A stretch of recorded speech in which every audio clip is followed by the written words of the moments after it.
البھاشی 1، بہوبھاشی 2، گیانی 3، شروطو گیانی 4۔ یہ 4 ایک طرف ہے۔ اب 5ویں چیز پہ آئیے، پراکرمی۔ 6ویں چیز دانی۔ 7ویں چیز کرتگیہ، اور 8ویں چیز دیاوان۔ یو پی کے چیف منسٹر یوگی کو بھی معلوم نہیں، رام بھکت ہے لیکن مہا بھارت کی 8 چیزیں ان کو معلوم نہیں، اور ان کو کیا، ان کو بھی معلوم نہیں ہوگی بھکت صاحب۔ رام کے نام کے بعد زندگی کاٹیں گے لیکن کتابوں سے کوئی واسطہ نہیں، اور اگر کتابیں پڑھ لیں اپنی، سچ کہتا ہوں کہ ہندو دھرم کو سچے دل سے اگر پڑھ لے تو ایسا ہو نہیں سکتا جیسے ہی آج ہے، دعوے کے ساتھ کیا۔ اب سنیے ایک ایک کا مطلب۔ پہلی چیز کیا بتائی تھی میں نے؟ البھاشی۔ 8 خوبیاں اس کے اندر ہوں گی۔ پہلی خوبی البھاشی، کم بولنے والا، بہت کم بولیں گے۔ کم بولنے والا کوئی دکھتا ہی نہیں، اور ایک بیچارہ تھا وہ بالکل ہی کم، وہ بولتا ہی نہیں تھا ان سے پہلے والا، منموہن سنگھ۔ وہ بیچارے بولتے ہی نہیں تھے، ہنستے رہتے تھے، اور یہ بیچارے چپ نہیں رہتے ہیں، یہ بولتے ہی رہتے ہیں، ان کو خود نہیں معلوم بول کیا رہے ہیں، جھوٹ ہے کہ سچ۔ سعودی عرب میں گئے تھے ہمارے حضرت، وہاں کے بادشاہ سے کہنے لگے تو اب دیکھ کر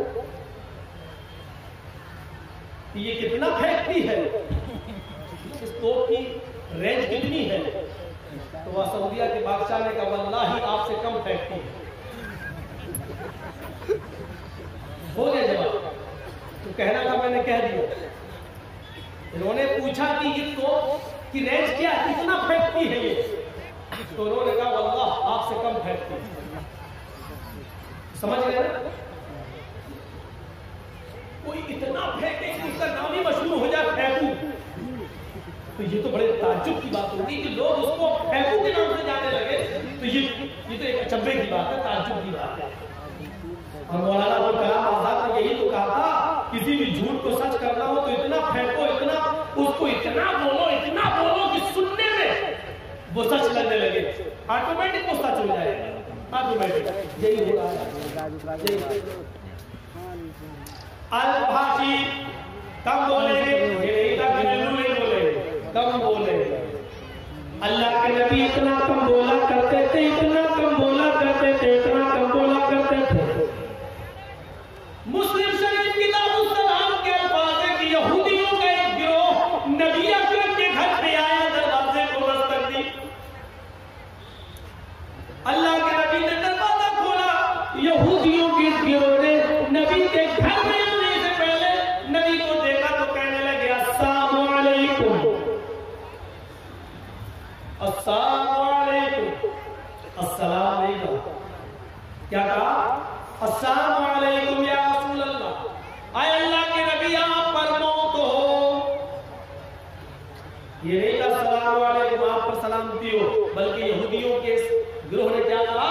السلام علیکم، جلدی میں کہا السلام علیکم، تاکہ پتہ نہ چلے، شک نہ ہو جائے۔ السلام علیکم یا رسول اللہ، اے اللہ کے رسول آپ پر موت ہو، آپ برباد ہو گئے۔ تو اللہ کے نبی صلی اللہ علیہ وسلم کچھ مشکوک ہو گئے، اس نے سلام کہا کہ سام کہا۔ اب وعلیکم السلام کیسے کہہ دوں ان کو؟ جو آدمی ہمارے لیے موت بھیج رہا ہم کہیں سلامتی ہو تو پتہ نہیں ایسا نہ ہو کہ اگر میں وعلیکم السلام کہہ دوں تو یہ برا مان جائے اور یہ کہنے لگے کہ ہم نے تو سلام کہا آپ ہمیں موت بھیج رہے ہیں۔ تو اللہ کے رسول نے بہت مختصر جواب دیا، وعلیکم، نہ سلام کہا نہ سلام کہا۔ کیا کہا آپ نے؟ وعلیکم، جو تم نے مجھ پر بھیجا ہو تم پر ہو گیا تھا، بات ہی ختم ہو گئی۔ اتنا کم بولتے تھے اللہ کے رسول، اور اسی تعلیم کا نتیجہ تھا کہ اللہ کے رسول نے یہ فرمایا تھا کہ اپنے اوپر اس زبان کو روکو۔ اللہ کی قسم اس زبان کی وجہ سے بہت سے لوگ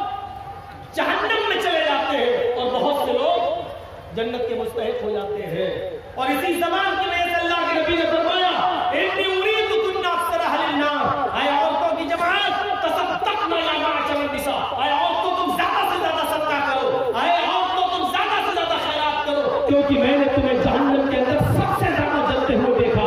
اللہ بما یا رسول اللہ، صحابیات سوال کر رہے ہیں اللہ کے رسول ہم جہنم میں سب سے زیادہ عورتیں ہوں گی، ہاں کیوں؟ وجہ تو بتا دیجیے تاکہ وہ چیز ہم یہاں سے ختم کریں۔ تو اللہ کے رسول نے فرمایا تکثرن اللعن وتکفرن العشیر، تمہاری جہنم میں جانے کی دو وجہ زیادہ ہے۔ کیا؟ تکثرن اللعن، تم لعن طعن زیادہ کرتی ہو، بدتمیزی زیادہ کرتی ہو، زبان سے الٹے سیدھے جملے زیادہ بولتی ہو۔ دو چار عورتیں جہاں بیٹھی ہو آپ کیا سمجھتے ہیں جلسے میں سب خاموش بیٹھی ہوں گی؟ معائنہ کر کے دیکھیے، میری تقریر سمجھ میں نہیں آ رہی ہوگی، کہیں گے تو بنگلہ بولنی تھوڑی ہے، تو اردو والا ہے۔ تیری چپل کتنے کی؟ چاہیے کہاں سے لائی؟ کون سی دکان سے لائی؟ یہ سوٹ کتنے کا؟ یہ ساڑی کتنے کی؟ آج تو ان کی عید ہو گئی، جلسہ ہوتا ہے تو عید کا دن ہوتا ہے عورتوں کے لیے۔ چار عورتیں کہیں بیٹھ جائیں وہ چپ نہیں رہ سکتی، اتنی ساری کیسے چپ رہے؟ مچھلیاں پک رہی ہوں گی، اچھا ہے دور انتظام کیا جو یہاں پہ نماز نہیں آئی، ورنہ بہت سی جگہ تو بالکل قریب میں کر دیتے ہیں۔ ججی صاحب کی ڈسٹرب ہوتے رہتے، ان کی سنیں کہ اپنی سنیں۔ کسی بادشاہ نے کہا تھا نا کہ جو سب سے بڑا جھوٹ بولے گا اس کو سب سے بڑا انعام دے گا، تو جھوٹوں کی کمی تو تھی نہیں، ایک آیا جھوٹ بولا نہ کوئی بڑا نہیں۔ ہمارے صاحب اگر اس زمانے میں ہوتے تو سب سے بڑا ایوارڈ انہیں کو ملتا، تم واقعی تمہیں سے ایوارڈ ملا ہے۔ بڑے بڑے جھوٹے آئے، فیل کر دیا بادشاہ نے، نہیں کوئی ایوارڈ کی مستحق نہیں ہے۔ ایک اور آیا لاسٹ میں کہنے لگا میرا بھی جھوٹ سن سکتا کیا، آج میں رات میں سویا میں نے خواب میں دیکھا کہ جہاں تک میری نظریں جا رہی ہیں عورتیں عورتیں بیٹھی ہوئی ہیں۔ بادشاہ کہا یہ کوئی جھوٹ ہے؟ ارے خواب میں ہو سکتا ہے دیکھا ہو، جھوٹ بتاؤ۔ اس نے کہا پوری بات تو سنو میری۔ کیا؟ میں نے خواب میں دیکھا کہ جہاں تک میری نظریں جا رہی ہیں ساری عورتیں عورتیں بیٹھی ہوئی ہیں اور سب خاموش ہیں۔ بادشاہ کہتا کیا؟ سب خاموش ہیں؟ یہ نہیں ہو سکتا۔ کیوں؟ کہ میرا تجربہ دو عورتیں ایک ساتھ بیٹھ جائیں تو خاموش نہیں رہ سکتی، تو کہہ اتنی عورتیں سب خاموش، اس سے بڑا جھوٹ تو کوئی ہو ہی نہیں سکتا۔ تو سب سے بڑا ایوارڈ کیا ہے؟ اس کو سب سے بڑا ایوارڈ دیا۔ تو ہماری ماں بہنیں ذرا سنبھل کے رہے، ورنہ ایسی باتیں ہم بولتے ہی رہیں گے اور وہ سمجھیں گے میری بےزتی ہوگی۔ تو میرے بھائیوں لام تھا، ابو بکر صدیق تو زبان کھینچا کرتے تھے اور کبھی کبھی مسواک کان سے نکالتے تھے حضرت ابو بکر اور ایسے مسواک سے مارتے تھے۔ لوگ پوچھتے ہیں کیا کر رہے ہیں؟ کہا اس کو کنٹرول کر رہا ہوں۔ اللہ کے نبی نے فرمایا اس زبان کی وجہ سے بہت سے لوگ جنت میں چلے جاتے ہیں اور بہت سے لوگ جہنم میں چلے جاتے ہیں۔ اس زبان پر اگر ہم نے قابو پا لیا تو سب قابو پا لیا۔ خود اللہ کے نبی صلی اللہ علیہ وسلم نے فرمایا تم دو چیزوں کی ضمانت مجھے دے دو میں تمہیں جنت کی ضمانت دیتا ہوں۔ کہا وہ کون سی چیز ہے؟ فرمایا الفم والفرج، ایک منہ ایک زبان کی ضمانت مجھے دے دو کہ جو بولو گے صحیح بولو گے اور غلط بات اس کا استعمال نہیں کرو گے، اور دوسری شرمگاہ یعنی زنا نہیں کرو گے، اور شرمگاہ کا جائز استعمال یعنی شادی کے بعد اپنی بیوی کے ساتھ کرو گے اور کسی کی طرف نہیں دیکھو گے۔ تو یہ دو چیزوں کی ضمانت تو مجھے دے دو میں تمہیں جنت کی ضمانت دیتا ہوں۔ یہ اللہ کے نبی صلی اللہ علیہ وسلم غور کر لیا۔ الباشر کم بولنے والے، کم بولنے کی عادت ڈلوانے کے لیے اللہ کے رسول نے رمضان کے مہینے میں اعتکاف رکھ دیا۔ عادت ڈالو، زبان پر کنٹرول کرو، اعتکاف میں بیٹھو۔ یہ 10 دن جب تم کم بولو گے اور اپنا زیادہ سے زیادہ وقت ذکر و اذکار میں لگاؤ گے تو تمہاری عادت بن جائے گی۔ زبان کا غلط استعمال کرنے سے تم رک جاؤ گے۔ ایسے کام بتائے ہیں اللہ کے نبی صلی اللہ علیہ وسلم نے جن پر عمل کر کے ہم زبان کو غلط غیبت، چغلی، حسد، کینہ، بغض، زنا، دشمنی سے روک سکتے ہیں۔ پہلی چیز کیا بتائی مہابھارت میں؟ کم بولنے والے ہوں گے۔ یہ صفت اللہ کے نبی کے اندر پائی جاتی ہے۔ دوسری صفت بہو بھاشی کا، مستقبل کی بھوشیہ کی باتیں بتائیں گے، مستقبل کی باتیں بھوشیہ کی باتیں بتائیں گے۔ اس کا یہ مطلب نہیں کہ وہ عالم الغیب ہوں گے۔ اللہ تعالیٰ جو نبی اکرم کو بتائے گا، جبرائیل جو بتا کر جائیں گے، وہ اللہ کے نبی لوگوں کو بتائیں گے۔ ما ينطق عن الهوى، میرے نبی اپنی زبان سے اپنی مرضی سے کچھ نہیں بولتے۔ ان هو الا وحی یوحی، وہ جو کچھ بھی بولتے ہیں اللہ کی طرف سے وحی کے آ جانے کی بات بولتے ہیں۔ مستقبل کی فیوچر کی باتیں اللہ کے نبی نے بتائی، ایسا ہوگا، قیامت سے پہلے ایسے ہوگا، جن مکانوں میں تم رہتے ہو ان کی دیواروں سے گانے کی آوازیں آئیں گی، آ رہی ہے، شراب حد سے زیادہ بڑھ جائے گی، بولنے کی ضرورت ہی نہیں ہے۔ انڈیا کا سروے ہر 5 میں سے 1 آدمی شرابی ہے، 1 آدمی شرابی ہے۔ اس اعتبار سے اگر 1 کروڑ کی سنکھیا مان لی جائے ہندوستان کی تو اس میں 20 لاکھ شرابی، ایک مثال دے رہا ہوں، 1 کروڑ نہیں ہے، 100 کروڑ ہے۔ اگر 1 کروڑ کی تعداد مان لی جائے ہندوستان کی تو اس میں 20 لاکھ شرابی ہے۔ 100 کروڑ کی تعداد مان لی جائے ہندوستان کی تو اس میں 20 کروڑ شرابی ہے، اور 20 کروڑ شرابی میں 10 کروڑ صرف مسلمان ہی مسلمان ہے، اور بقیہ 10 کروڑ کے اندر ہندو، سکھ، جینی، کرسچن، یہودی، بدھسٹ، جینی، یہ ساری قومیں ملاؤ تو 10 کروڑ۔ آدھے صرف مسلمان ہیں اور آدھے میں ساری قومیں شامل ہیں۔ یہ انڈیا کا سروے کہہ رہا ہے، جس مذہب کے قائد نے، رہبر نے، رہنما نے، محمد رسول اللہ صلی اللہ علیہ وسلم نے جس شراب کو جتنا زیادہ حرام قرار دیا ہے، آج اسی قوم کے، اسی نبی کے ماننے والے آج اس کے دلدادہ بنے بیٹھے ہیں، آج اس کو پانی کی طرح، پیپسی اور تھمس اپ کی طرح پی رہے ہیں اور فخر کر رہے ہیں۔ شراب نوشی ان کے اندر حد سے زیادہ بڑھ چکی ہے۔ شراب پی کر گھر میں آتے ہیں تو اپنی ماں کو ماں نہیں، بہن کو بہن نہیں، اور بیٹی کو بیٹی نہیں سمجھ رہے۔ یہ 5000 روپے، 5000 روپے ابھی کو نماز صاحب نے دیے۔ تو میرے بھائی جو سنیے، یہ اندازہ لگا سکتے ہیں آج ہی شراب نوشی ہمارے مسلم معاشرے کے لیے وبال جان بنی ہوئی ہے۔ بہو بھاشتا، وہ مستقبل کی باتیں بتائیں گے۔ وَيَقْصُونَ الزِّنَا، زنا کی کثرت ہوگی، ہو ہی گئی ہے۔ زنا کے اسباب اتنے پیدا ہو چکے ہیں کہ جس کے اوپر ہم جتنا بھی ماتم کرے کم ہے۔ 10 اور 12 سال کی لڑکیاں موبائل استعمال کر رہی ہیں۔ اب تو آن لائن پڑھائی کے نام پر بڑی آسانی سے ان کے ماں باپ بھی دے دیتے ہیں۔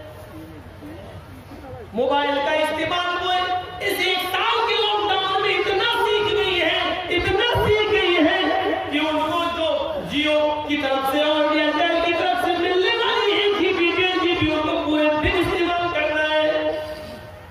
پھر رات کی تاریکی اور اندھیرے میں ماں باپ جب سو جاتے ہیں تب آپ کی بیٹی پڑھنے کے بہانے الگ روم میں جاتی ہے، اور پھر وہ کیا کیا دیکھا جا رہا ہے وہ سب بتانے کی ضرورت نہیں ہے۔ آج صورت حال یہ ہو چکی ہے کہ مہاراشٹر کے ناگپور کے اندر باقاعدہ یہ میٹنگیں ہو چکی ہیں کہ کس طریقے سے مسلمانوں کی لڑکیوں کو اپنے گھر کی بہو بنایا جائے۔ کالجز میں، آفسوں میں ویکینسی کے نام پر کتنی جگہ خالی ہے لیڈیز کی، اور الپ سنکھیک لوگوں کے لیے مسلمان بیچارے فرمان لگائے ہوئے ہیں فلاں کالج میں ہماری بیٹی کا ایڈمیشن ہو جائے گا، جگہ خالی ہے، اور اقلیت کے لیے جگہ خالی ہے۔ اقلیت کے لیے فارم بھرتے، لڑکے جا رہے ہیں تو ان کو کہا جا رہا ہے جگہ فل ہو گئی، لڑکیاں جا رہی ہیں تو ان کو فوراً ایڈمیشن مل رہا ہے۔ پھر جہاں آگ اور پیٹرول ایک